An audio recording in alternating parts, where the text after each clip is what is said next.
back. This is your boy IG, and we are back on the Transition Podcast, where we are talking all things transition. I mean, I'm not even going to say all things transition. I'm talking about when we are, as athletes or current athletes, we've done this our whole lives, and at some point, guess what? We have to transition out. And I just keep asking the question, how come anybody didn't prepare me for this transition? Why aren't we talking about this transition? Like it or not, ready or not, the transition is going to happen. And my hope for this podcast is to be able to prepare you, equip you with the tools, with the knowledge, the information, the experiences, the stories to prepare you for that transition for life after sports. That's the goal here. I want to hear from experts. I want to hear from those who have the experience of transitioning from sports from the collegiate level, from the professional level. I want to hear from experts that have helped athletes transition from life after sports. Honestly, I really just want to impact generations. I do. I want to inspire greatness and I want to impact generations because there is a generation of athletes that are coming up behind us that need to know this. It's going to happen. Sports will end one day. And that's okay because you're valuable. Either way, whether you're an athlete, whether you're in sports, whether you're out of sports, you have something to contribute to this world. And so often we've played sports for 20, 25 plus years, our whole lives, and it becomes part of our identity. It becomes a part of who we are. And when it comes to a halt, you're left with the realities. Who am I? What do I do? And let me tell you, I can give you, and I am excited to share my transition story, but it wasn't pretty. By the grace of God, I made it out. By the grace of God, I made it through. And there's some people who don't because it's hard. And I can't speak for everybody. Some may have been easier than others. Some individuals' transitions have been easier than others, but I know mine was tough. Mine was tough. And so I'm excited to bring these experiences. I'm excited to bring these stories because I believe that this conversation is not being had enough. And I do believe that once this conversation, as we start to highlight this conversation, as we start to bring awareness to the transition to life after sports, it'll equip people. It'll really bring an awareness. It'll bring a level of resources. Hopefully we can bring a level of resources and tools to our current athletes, our future athletes, to help position them to have a successful transition for life after sports. I mean, so if you see me dripped out in all this green, shout out to my boy, Deshaun Jackson, D-Jack. If you know football, you know Philly D-Jack was different. Philly D-Jack was always on 10 mode.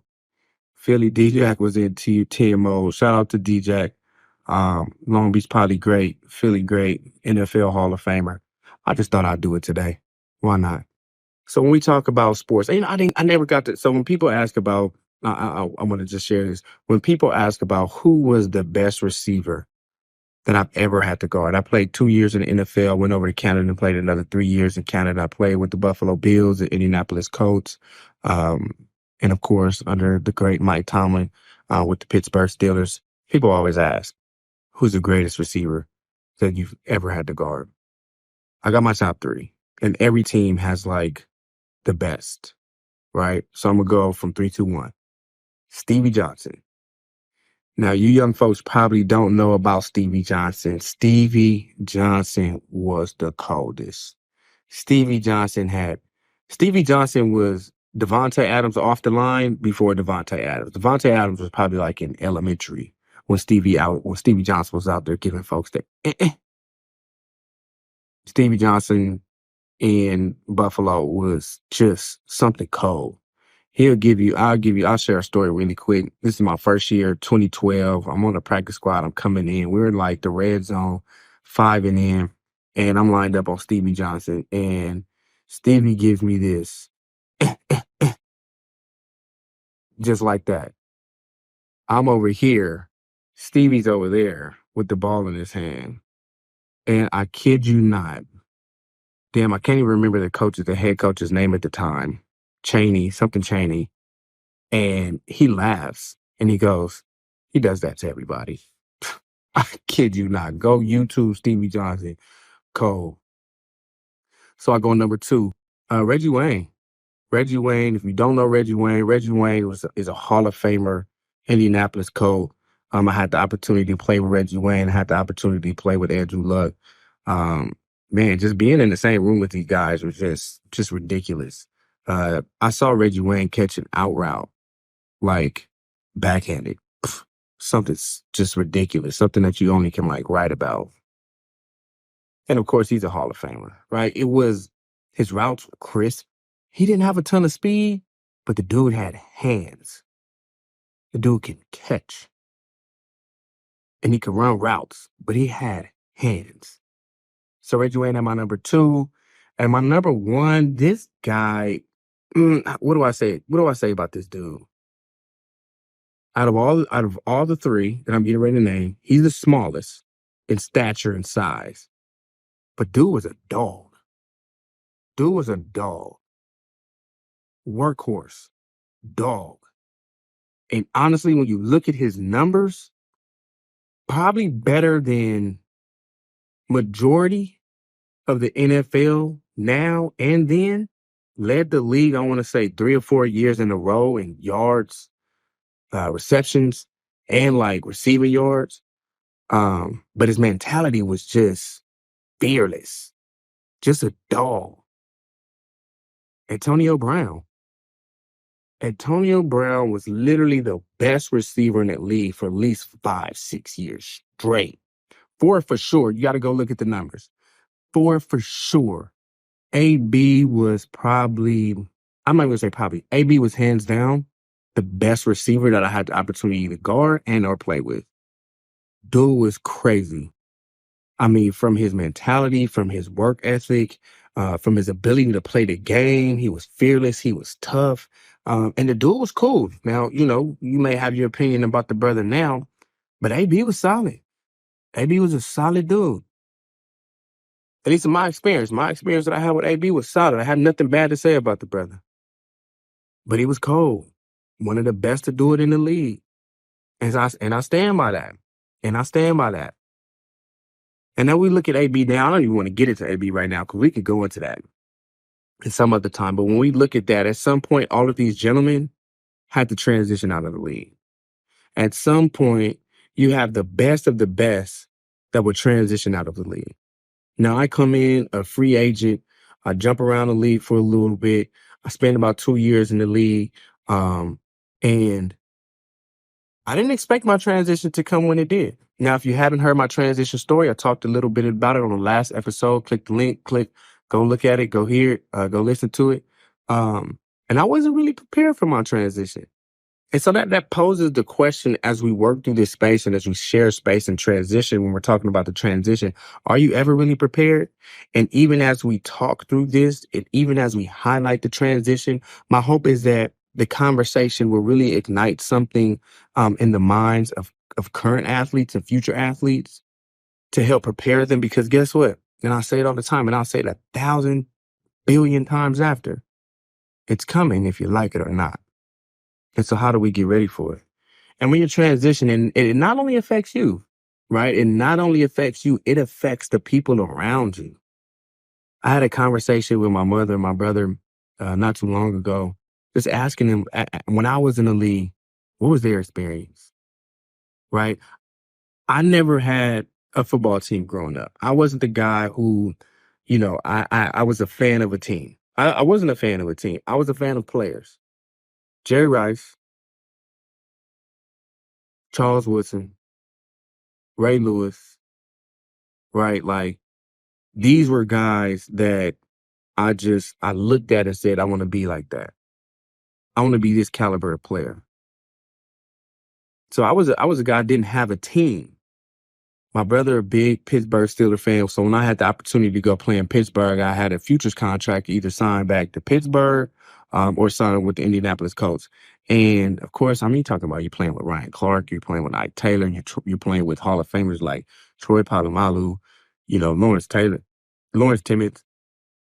Lamar Woodley, I mean, you're playing with Brett Keisel. You're literally playing with Hall of Famers under Mike Tomlin, Ben Roethlisberger, Antonio Brown. Like Mike Wallace was there at the time. I'm talking about you're playing with Hall of Famers. There was no question. I'm like, I think I'm going to stay here in Pittsburgh. My brother's favorite team was Pittsburgh growing up, so that did have a little something to do with it as well. That I got the opportunity to really make my older brother proud. To say I got to play for my brother's favorite team. I mean, that was just amazing to me. And I saw a picture the other day with him and I after a Raiders game. And I just remember seeing the smile on his face, man. Like, I've made my big brother proud. And so, when you do get to accomplish these dreams, it not only affects you, but it affects everybody around you. And I'm grateful for that. And so even when you ascend and you accomplish the dreams that you desire to accomplish, and it makes everybody around you proud, and everybody gets to feel the effects and the benefits of you accomplishing your goals. It's the same thing when you transition out. Your family, the people around you, your relationships, they affect everything. The transition not only affects you, it affects everything around you. As I remember when we're talking about the transition, I remember being so afraid, so discouraged to have a conversation with my family and or immediate friends about the struggles that I was going through during my transition period. And so this episode, we're going to talk about navigating relationships and social interaction during your transition. And so as I was working through this episode, I had to ask myself, like, why was it so hard? Like, why was it so hard for me to communicate with my family? Why was it so hard to communicate some of the struggles that I was experiencing, not only to my family, but even my friends? So what surfaced for me a lot was because there was a perceived expectation that I feel now that I placed on me, but there was an expectation that I feel externally people had on me. Like people expected a certain level of confidence. People expected a certain level of strength, right? I mean, think about it. You spend 20 years grinding. You spend 20 years going after a goal. You spend 20 plus years facing adversity, overcoming adversity, being strengthened by these challenges. And in the face of all that, in the midst of all that, you still overcome to accomplish these goals, which in this case was to get to the NFL.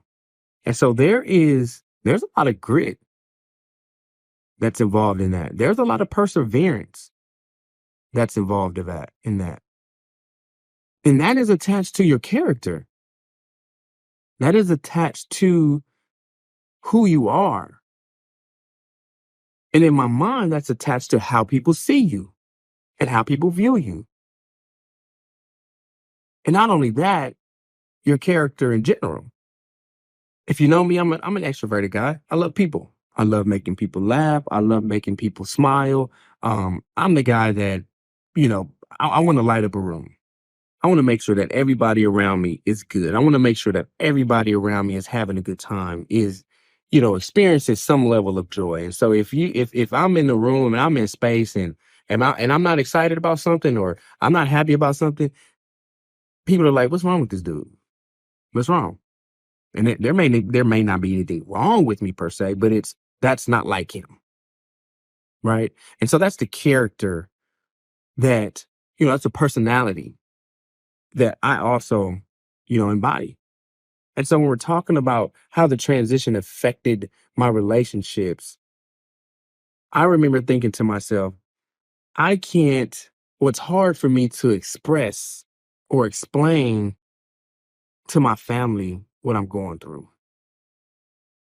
One, because I felt like there was an expectation of me to be strong. I felt like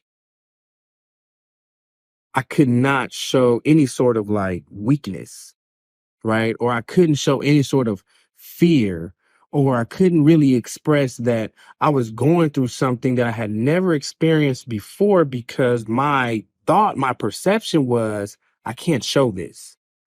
I can't be weak. We used to have this saying. We started the business when we were 12, 13 years old. We used to have this saying. Our slogan was never let them see you sweat, right? You've heard that. Never let them see you sweat. And so I had this perception of I had to be Superman, right? I had this perception of I had to carry on this athletic mindset. I mean, as an athlete, it's always, and you know this as an athlete, and if you don't know, that the mindset of athlete is push through. You push through pain. You push through fatigue. You learn how to sharpen your mental capacity to push through, regardless. You find a way.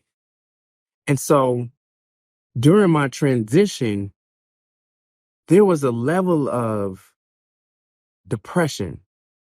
There was a level of confusion. There was a level of fear. There was a level of doubt. There was so much that went into this transition period that I could really not explain, but only experience. And the way I like to communicate it or articulate or describe it is it was almost tormenting. There was a large level of confusion. Who am I? What do I do? Now I have to be a civilian and go get a job? And I say that with no disrespect, but when you come off the highest level of play, the pinnacle of football, and all of a sudden it stops. The world is now your canvas, your oyster, which is a good thing. But the initial shock, the initial fear, the initial chaos of how do I now survive or how do I now thrive? It comes with emotions. And I didn't know how to articulate that because I was still in that athletic mindset of push through. Never let them see you sweat. Show no signs of pain. And on top of that, who was I going to talk to that could understand what I was going through? I felt that there was a level, there was, nobody would really understand what I was going through. And that's not a knock to anybody around me because my family is very supportive. My friends are very supportive. But in my mind, nobody could really understand what I was going through. Eventually, I came to a point where I started seeking help. I started finding a therapist. I started having conversations. I started, finding some resources through the NFL. And one of the really insightful comments that I received from one of the therapists that I was seeing at the time is I just always felt like I needed to feel alive. I felt like I needed an experience or I needed to continue experiences that gave me some sort of rush, right? I mean, think about it. 20 years, you're getting in car crashes every day. When I say car crashes, meaning I'm a defender. I loved running full speed into another body day in and day out. I enjoyed it. Mike Tomlin used to tell us all the time, you have to have a few loose screws to be able to play this game, to love to play this game. Just running full speed into another man that lifts 10 times a week, does nothing but drink muscle milks and protein shakes to make sure that, once we run into each other at full speed, he knocks me out before I knock him out, or I knock him out before he knocks me out. And we loved it. That is just the truth. And it came with it came with some excitement. Like that got you excited. And so once that's taken away, I remember feeling lost. Where's the excitement in this world? Where's the excitement? Somebody give me something, or I want to do something that's exciting. Let me go scale the Grand Canyon, which I did. Let me buy a motorcycle, which I did. Let me jump out of an airplane and skydive, which I did. Give me something. And I remember my therapist saying, when athletes and football players retire from the sport, we call them adrenaline junkies, because we do this on a day in and day out basis. And I remember feeling so almost crazy. If I'm being honest, I remember feeling almost crazy. Like I needed something. Let me feel something. Let me put on some pads and act like I'm in Pop Warner and just, let me go tackle somebody. I don't know. It was a level of, I just needed to feel something. And I remember thinking to myself, if I tell somebody this, if I tell one of my friends that, sometimes I feel like I just want to bang my head against the wall because I just want to feel something, how crazy would I sound? How would they look at me? How would I be perceived? And I remember finally saying this to one of my friends, and he consoled me. I mean, he supported me. Hey, man, you're not crazy.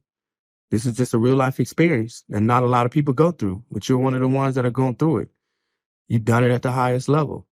And it broke me down to tears because I've held it in for so long, because I felt like, one, I couldn't show this level of vulnerability because I wouldn't be understood.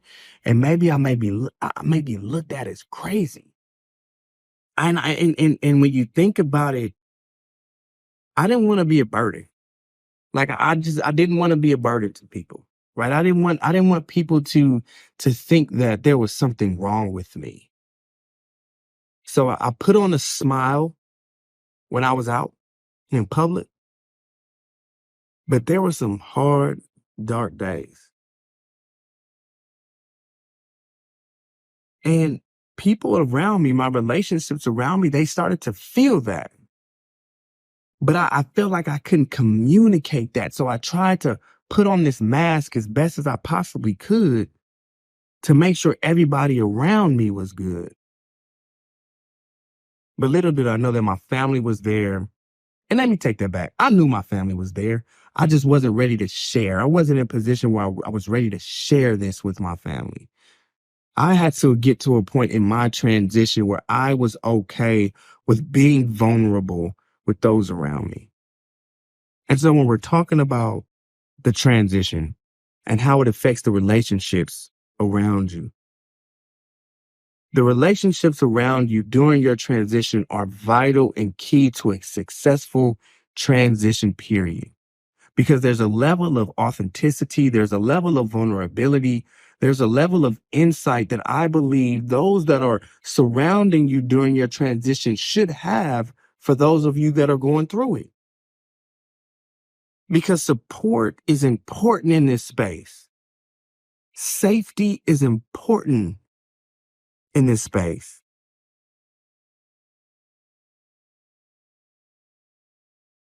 And so even when I started to try to move into the workforce, even when I started to move in the workforce, I was still facing a level of anxiety.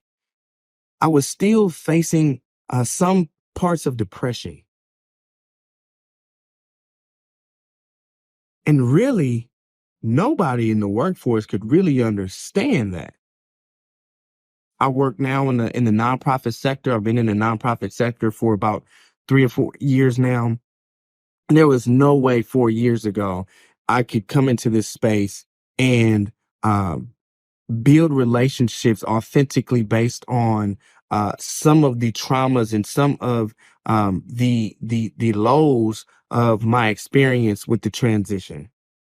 I remember I would be very frantic or anxious at times when things were moving a little bit slow, or when the team wasn't operating in the way that I felt like the team would operate. But there was a level of trauma and there was a level of anxiety that would arise in me because I was still fresh.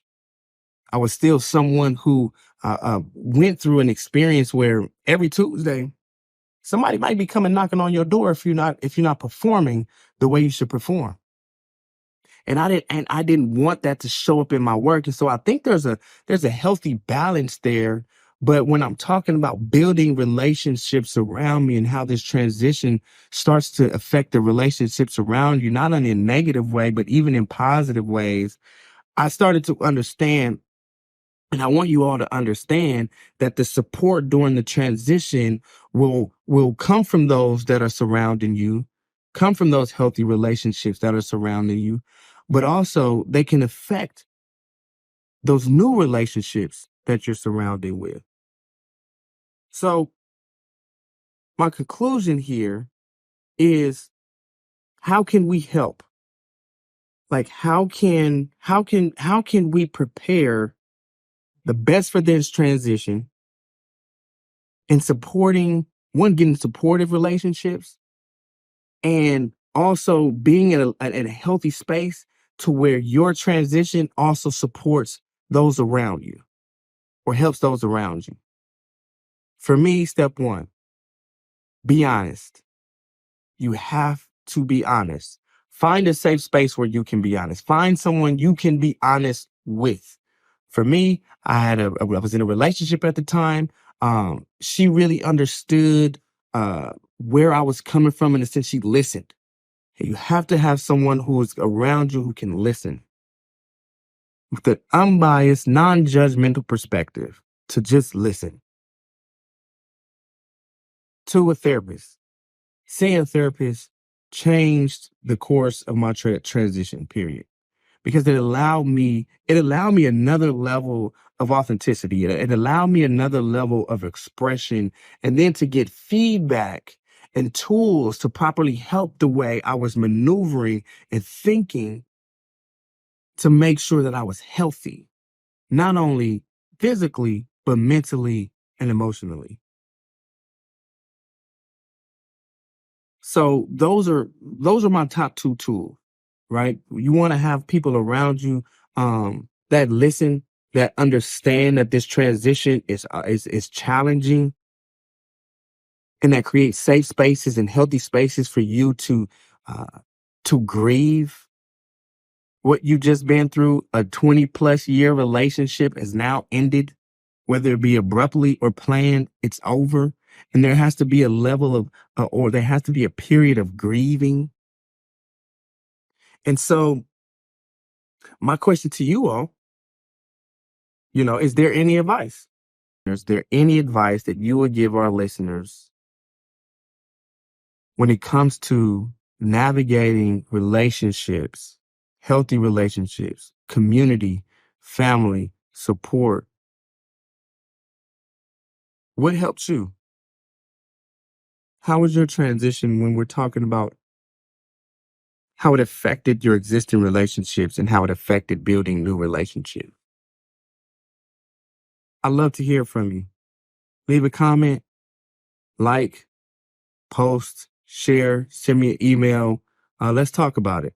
Again, this is your boy IG. We're on the Transition Podcast. Our goal is to impact generations, inspire greatness. We want to support those athletes that are coming up in these next generations to prepare them for a healthy transition for life after sports. And we also want to create space for those of us who've been through the transition and may not have an opportunity, or may not have an opportunity to express it and to share it. So this is the space we want to do that in. I'm excited to tune in. We're just getting started. Once again, it's your boy IG. Peace.